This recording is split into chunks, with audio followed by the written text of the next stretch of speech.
Joe Biden has withdrawn from his presidential re-election race and endorsed Vice President Kamala Harris to take his place at the top of their party's ticket. An extraordinary decision upending American politics that plunges the Democratic nomination into uncertainty just months before the November election against Donald Trump, a candidate Biden has warned is an existential threat to us democracy. While it has been my intention to seek re-election, I believe it is in the best interest of my party and the country for me to stand down and focus solely on fulfilling my duties as president for the remainder of my term, Biden said in a letter announcing his decision. Biden thanked Harris in his letter and later endorsed her as the Democratic nominee for president in a tweet. He said he planned to speak to the nation in more detail later this week. My fellow Democrats, I have decided not to accept the nomination and to focus all my energies on my duties as president for the remainder of my term. My very first decision as the party nominee in 2020 was to pick Kamala Harris as my vice president, and it's been the best decision I've made, he said. Today I want to offer my full support and endorsement for Kamala to be the nominee of our party this year. Democrats, it's time to come together and beat Trump. Let's do this. Harris thanked Biden in a statement for his extraordinary leadership as president. She also said, with this selfless and patriotic act, President Biden is doing what he has done throughout his life of service, putting the American people and our country above everything else. I am honored to have the president's endorsement, and my intention is to earn and win this nomination, she said. I will do everything in my power to unite the Democratic Party and unite our nation to defeat Donald Trump and his Extreme Project 2025 agenda. We have 107 days until Election Day. Together, we will fight, and together, we will win. The president made the stunning announcement after a weeks-long pressure campaign by Democratic leaders, organizers, and donors who increasingly saw no path to victory so long as the embattled incumbent remained on the ticket. More than 30 Democratic members of Congress had called on Biden to step aside. As recently as Friday, his campaign had insisted he was staying in the race. An ABC News Ipsos poll released on Sunday found that 60% of Democrats believed he should end his run. The same poll found that nearly 76% of Democrats would be satisfied with Harris as the nominee. Biden's decision to withdraw appears to have been abrupt. The president told his senior staff on Sunday afternoon that he had changed his mind about staying in the race, and campaign officials were still reportedly on the phone with delegates asking if they could count on their support. In a post on Truth Social, Trump said Biden was not fit to run for president and is certainly not fit to serve and never was.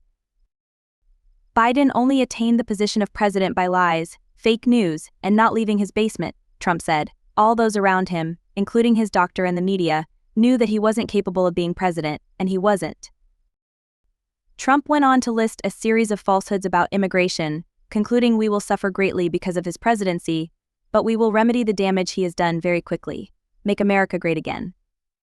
Minutes after Sunday's announcement, Trump told CNN that he believed it would be easier to defeat Harris than it would have been to beat Biden. It is unclear if any other Democrats will try to challenge Harris for the nomination, and it is still not clear whether she is better positioned to beat Trump. An NBC News poll from earlier this month showed Trump leading Biden and Harris by 2 points, which was within the survey's margin of error.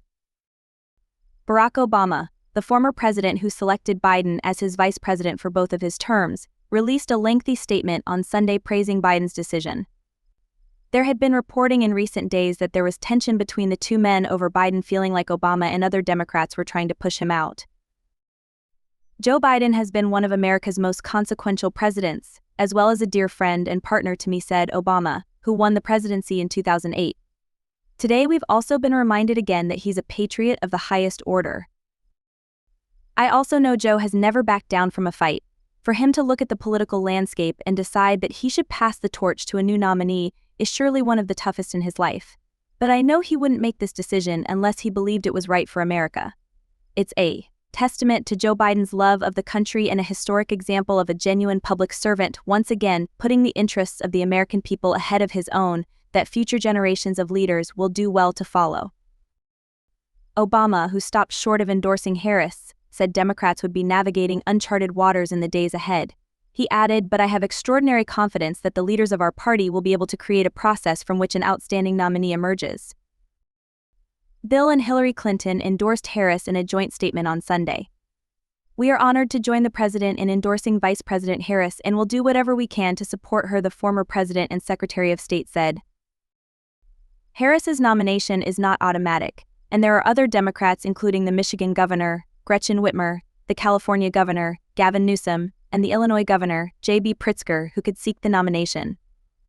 If any of those candidates were nominated in Chicago next month, they would face the monumental task of introducing themselves to voters, crafting a campaign message, and defeating Trump, all in 2.5 months. Citing sources, CBS News on Sunday reported that neither Whitmer nor Newsom intended to pursue the Democratic nomination. The network added, "There's no one at this moment preparing behind the scenes to challenge Vice President Harris." Whitmer said in a Sunday tweet, "President Biden is a great public servant who knows better than anyone what it takes to defeat Donald Trump. My job in this election will remain the same, doing everything I can to elect Democrats and stop Donald Trump." A convicted felon whose agenda of raising families' costs, banning abortion nationwide, and abusing the power of the White House to settle his own scores is completely wrong for Michigan. The chairperson of the Democratic National Committee, Jamie Harrison, said the party would undertake a transparent and orderly process to move forward to choose a candidate to defeat Trump in November. A disastrous debate performance last month and his uneven public appearances since have only exacerbated long-standing voter concerns that the 81-year-old president was simply too old to serve another 4 years.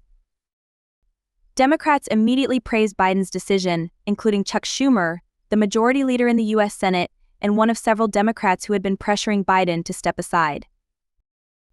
Joe Biden has not only been a great president and a great legislative leader, but he is a truly amazing human being. His decision, of course, was not easy, but he once again put his country, his party, and our future first, Schumer said in a statement. The U.S. House Speaker, Mike Johnson, suggested during appearances on Sunday talk shows that Republicans would bring legal challenges to attempt to block efforts to change the Democratic ticket. Experts are skeptical those efforts will succeed. Johnson was also one of several top Republicans who called on Biden to resign the presidency, something Biden is almost certain not to do. If Joe Biden is not fit to run for president, he is not fit to serve as president. He must resign the office immediately, Johnson said, adding that Election Day on 5 November cannot arrive soon enough. The Ohio Senator J.D. Vance, Trump's running mate, made similar comments on Sunday. Biden's decision to step aside, though remain as president, caps a singular few weeks in American politics, the latest stunning episode in an unusually tumultuous election season.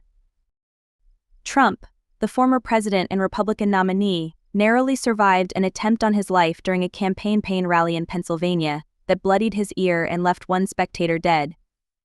Biden, after appealing for calm in the wake of attack, had returned to the campaign trail last week, determined to salvage his candidacy and once again prove his doubters wrong.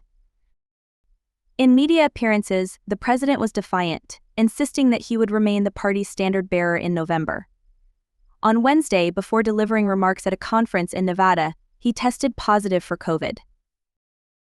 The president's withdrawal pushes the Democratic Party into largely uncharted waters, with its national convention scheduled to begin on 19 August in Chicago.